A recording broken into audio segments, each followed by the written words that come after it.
هو تبارك الله واعر وعنده واحد الرشاقة وواحد النشاط في شكل، ولكن هو فيه الربح. راه واخا يكون عندك اتساع في الخلا وما عندكش اتساع في الدار راك ما تصبرلوش، حيت حنا رانا مدوزينو وكاسبينو.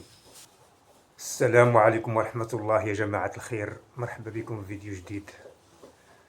الفيديو ديال اليوم ان شاء الله تعالى من تحت طلب ديال المتابعين. شحال هادي الخوت هما كيطلبوا مني هذا الفيديو هذا، راه تقريبا هادي واحد الشهرين ولا 3 شهور هما كيجيوني التعليقات على هذا الفيديو، وكنأجلو من هاد المرة حتى المرة الأخرى. واليوم إن شاء الله بحول الله عاد كتب باش نديرو هاد الفيديو هذا ونتكلمو في هاد الموضوع.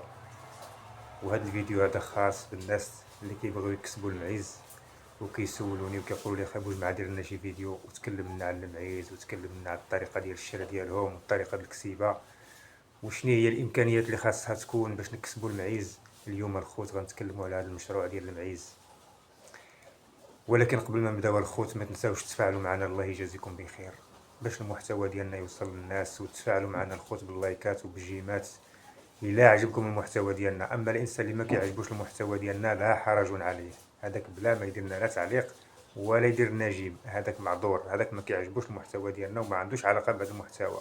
اما الناس اللي كنعجبوهم وكيعجبهم المحتوى ديالنا تفاعلوا معنا الخوت باش نزيدو ندخلوا عند الناس جداد ان شاء الله تعالى. ونبداو على بركة الله في هذا الموضوع. بالنسبة للخوت لهذا المشروع ديال المعيز، شنو هما الحوايج اللي كيتطلب الخوت اللي خاصها تكون لابد عند الانسان باش يربح في هذا المشروع هذا؟ هما كالاتي. دابا انا كندير واحد الكويز ديال اتاي، عاد جيت من السوق عاد غنفطر ان شاء الله تعالى، غادي ندير كويز ديال اتاي وانا كنتعاود معكم في هذا الموضوع ان شاء الله تعالى الخوت. وكما كتعرفوا دائما انا كنعمر في الكوري وكنسجل من الكوري، وتقريبا حياتي كامله في الكوري، الدار قليل في كنعمرها. انا واحد الانسان كيعشق الطبيعه، كيعشق البريه، كيعشق شي حاجه سميتها الماشيه، ولذلك انا ديما حدا الماشيه ديالي وكنخاطبكم من الكوري.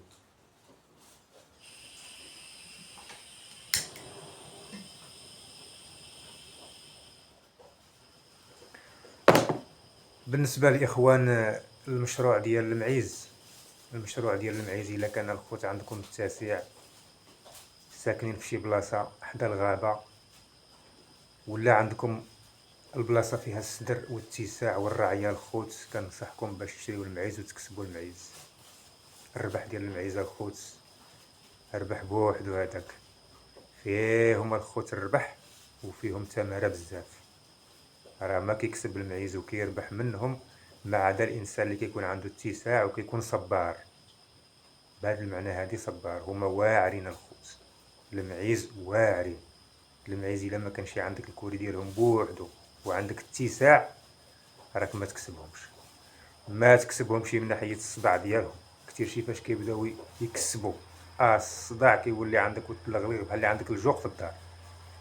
ثانيا كاين باش ماشي بحال الغلم ولا بحال البقار ولا كتربطو في واحد البلاصه كيجلس، كاين باش كيطلع لك فوق السوار، يطلع لك فوق السطاح، ينخص الحيوط، بزاف ديال الحوايج. هو عنده واحد الرشاقه كبيره الخوت، هو كثير الحركه، داكشي باش هو كيبغي يتساع، كيبغي يسرح. هو الخوت ما كتغلبوش العوامل ديال الطقوس، بحال الشتاء البرد كيبرد، ولكن بحال غادي يغلبو بحال هكا الصهد ولا مثلا غيعيا ولا لا، هو كيبغي يسرح. بالعكس هو كيحماق على شي حاجه سميتها الغابه ولا شي حاجه سميتها السدره ولا شي حاجه سميتها الخلا، كيبغيها بزاف الخوت وكيسمى دغيا. وفيه الربح، فيه الربح الاخوان، ولكن انا كنقول لكم الا كانت عندكم الشروط ديالو، الا كان عندكم اتساع وعندكم اللي قابل وعندكم اتساع في الدار، اتساع في الخلا واتساع في الدار. راه واخا يكون عندك اتساع في الخلا وما عندكش اتساع في الدار راك ما تصبرلوش، حيت حنا رانا مدوزينو وكاسبينو. راه بعد المره والله العظيم الا كنا كنلقاوه فوق السطح. وتصور كان المعيز كنخليوهم في المرح، ملي كنوضو ما كنلقاوش المعيز في المرح، ملي كنهزو عينينا للسطوحه كنلقاوهم طلعوا فوق السطح كاملين. هو راه كيدير شي حوايج راك ما تصدقهاش. اما قضيه يطلع فوق السور ويبدا ينقز ويلعب هذيك عنده عاديه، كثير شي الا خليتي له شي دروج ولا شي حاجه ولا. هو تبارك الله واعر وعنده واحد الرشاقه وواحد النشاط في شكل، ولكن هو فيه الربح للناس اللي عندهم البريه. داكشي باش حنا كنشوفو دابا اللي كيكسبوه غالبا كيكونوا في الغيب، غالبا كيكونوا حداهم الغيب، ولا كيكون عندهم الرعيه موجوده اتساع، ما حداهم لا زيتون. بعدا هو الا كان عندك الزيتون ربي يخلف فيه، هو كيحماق على شي حاجه سميتها الزيتون، كيوقف هكذا بحال البشر وكيبدا ياكل الزيتون. الارض اللي فيها الزيتون ما صالحلهاش المعيز، اللي فيها التشجير بصفه عامه ما صالحلهاش المعيز. هو كيبغي الارض القاحله، كيبغي الارض اللي فيها الشيح والريح، كيبغي الارض اللي فيها السدر، كيبغي الارض اللي فيها الغابه، كيبغي الارض اللي فيها الكاليتوس، كيبغي اللي يسرحو، كيبغي اللي يعنى يعلفو. هو خاصو الخوت اللي غيقابلو يكون مخصص لداك الدومين ويكون صبار، وتا الكوري ديالو ما يكونش في الدار بالضبط، يكون بعيد شويه على الدار، حيت هو كيطلق الريحه كثير شي بحال السخون. هو عنده واحد الريحه مزفره ما تقدروش تصبروا لها الخوت. مصنان هاد العباره هادي، المعيز مصنان. الحليب ديالهم انا كيجيني احسن من الحليب ديال البقر. انا بالنسبه ليا الحليب ديال المعيز انا كيجيني احسن من الحليب ديال البقر، حيت انايا مجربو شاربو واكل الرايب ديالو واكل. الحليب ديال المعيز الخوت كيجيني احسن من الحليب ديال البقر انايا.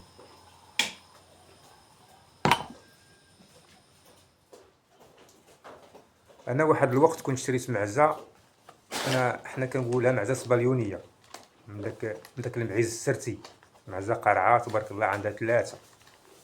كنت شريتها وكنت كنحلب منها تبارك الله، عايشت ولادها وكنت كنحلب منها انا الحليب، ما كنتش كنفكر في شي حاجه سميتها الحليب. وكما قلت لكم الحليب ديالها كنت كنجبن به انايا. الطريقه باش كنجبن راهم عارفين الناس القدام، كنت كنجبنو بداك القوق المشوك. كنت كنقلع غير ديك الطعمه ديالو الفوقانيه وكنعصرها في الحليب مزيان، كتطلق واحد بحال الحليب حار، كتلقوا في داك الحليب. وكناخذ داك الحليب ديال المعزه مزيان وكنديرو في واحد الشكوى ديال الجلد. هاد الشكوى خاصه كنصوبوها وكنضبغوها وكنقادوها، كتولي بحال البلاستيك. وكندير فيها داك الحليب وكندير عليه داك ديال الخرشف وكيجبن، كيولي قطعو بالموس. الجبن كيولي قطعو بالموس. اش غادي نقول لكم الخوت، شي مذاق فيه عجيب، شي مذاق كيجي فيه واخا نعيا نوصف لكم، خصكم تجربوه وصافي.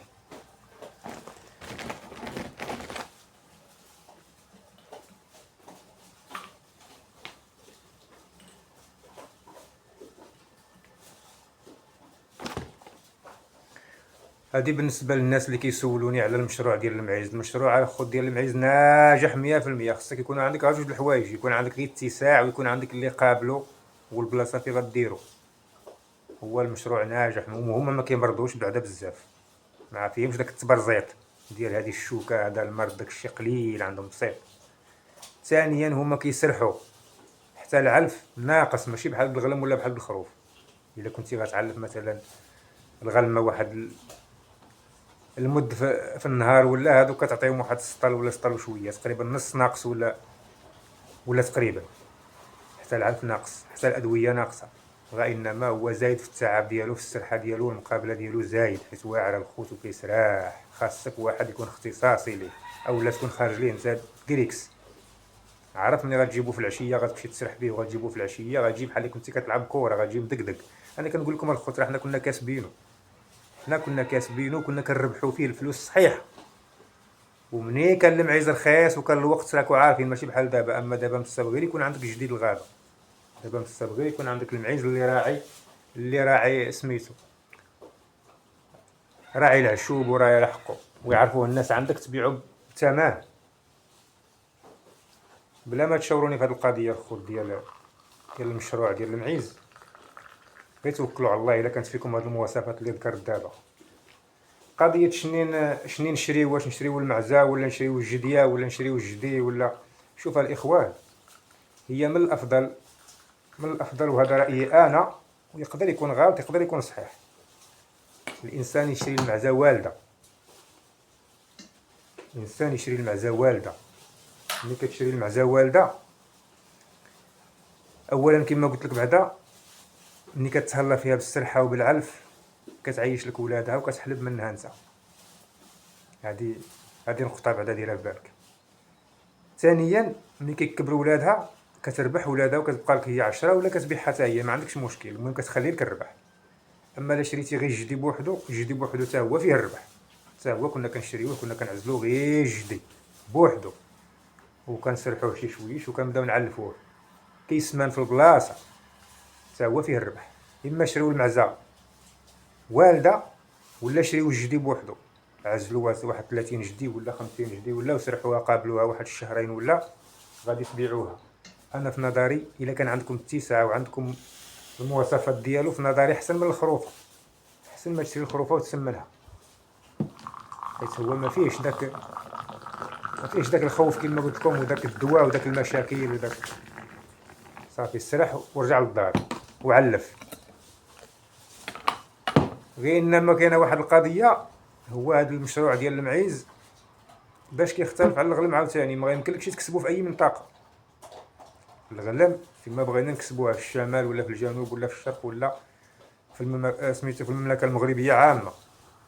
اما بالنسبه للشي ديال المعيز عنده بلاصتو بوحدها، بحال جهه الشلوح، هاد الناس ديال الشلوح ديال الاطلس تحياتي ليهم، المنطقه ديالهم والمه، عندهم الغيب، عندهم الجبال، عندهم اتساع. هاد النواحي الاكادير داك الجهه اللي عندهم فيها داك اركانه وداك الشيء هذاك عاوتاني موالمه، هم هذيك بلاد جدي. هاد الجهه ديال الشرق عاود شي طرف فيهم حتى هما عاوتاني الارض ديالهم موالمه، مثلا بحال الجهه ديالنا حنا مثلا ديال فاس ديال الحيينه مع مكناس مع جهه الشمال فيها التشجير فيها الارض صغيره فيها كذا، ما كتصلحش يكسب فيها بلاد من العز. داكشي باش حنا كنتوجهوا للغلم وكنتوجهوا للبقره الخوت. اما من السابق لقينا الارض متسعه ولقينا كنسرحوا المعيز ونكسبوا المعيز، والله ما نكره بالله، مشروع مربح الخوت هذاك بلا ما تشوروني فيه. انا قلت لكم المواصفات ديالو ساهله، يكون عندكم اتساع ويكون عندكم اللي يسرحوا يقابلوا ويكون عندكم المريح ديالو، البلاصه فين كديروه متسعه ومامنه. صافي الخوت، العلف راكو غتعلفوه عادي، غتسرحوه عادي، غتوردوه عادي، غتكسبوه عادي، ما فيهش التعب. هو من ناحيه المقابله فيه التعب في الوعاره ديالو، هذا هو فيه المشكل الخوت. توكلوا على الله، توكلوا على الله الخوت، وراه ما يكون غير خير. شني غنشري المعزه او غنشري جدي او غنشري الجديه؟ اللي شريتيه فيه الربح، اللي شريتيه. انا قلت لك كاين الفرق. المعزه غتشبع حليب وغادي تخلي لك ولادها كبار وربما تبقى لك هي والده او 10. اذا شريتي جدي بوحدو غادي تسمنو واحد الشهرين ولا غتبيعو غتربح فيه في البلاصه. شريتي جديه حتى هي راه غتكسب وغتولد. المهم هو راه كله ربح، هو راه فيه الربح. انا قلت لكم المشاكل ديالو انا ذكرتها لكم. الا كان عندكم التشجير، البلاد صغيره ما واسعاش ما كافياش، عندك قطار ودايرين بك الناس ما صالحلكش، عندك الضيق في الدار ما صالحلكش، ما عندكش اللي يسرحولك ما صالحلكش، عندك اللي يسرح لك، عندك الخلا، عندك في ديرو اتساع، شريه كسبو وراك تربح فيه، وان شاء الله الرحمن الرحيم راه غادي يكون غير الخير. المهم الاخوان، كان هذا هو الفيديو ديال اليوم، هضرنا فيه على المعيز. الفيديو الجاي ان شاء الله بحول الله غادي نناقشوا موضوع واحد اخر، وإلا كان شي تساؤل ولا شي حاجه خليوه لي في التعليقات في الوصف ديال الفيديو في التعليقات، ولا دخلوا عندي الوصف القناه، راه عندي الواتساب، تواصلوا معايا ونستشروا بيناتنا ان شاء الله بحول الله. وكنتمنى من الله ما نكونش طولت عليكم في هذا الفيديو، وكنشكركم بزاف الا وصلتوا معايا حتى لهاد اللحظه هذه من الفيديو. ما تنساوش تخليو معكم واحد جيم وواحد ابوني، والسلام عليكم ورحمه الله، الى فيديو قادم ان شاء الله تعالى.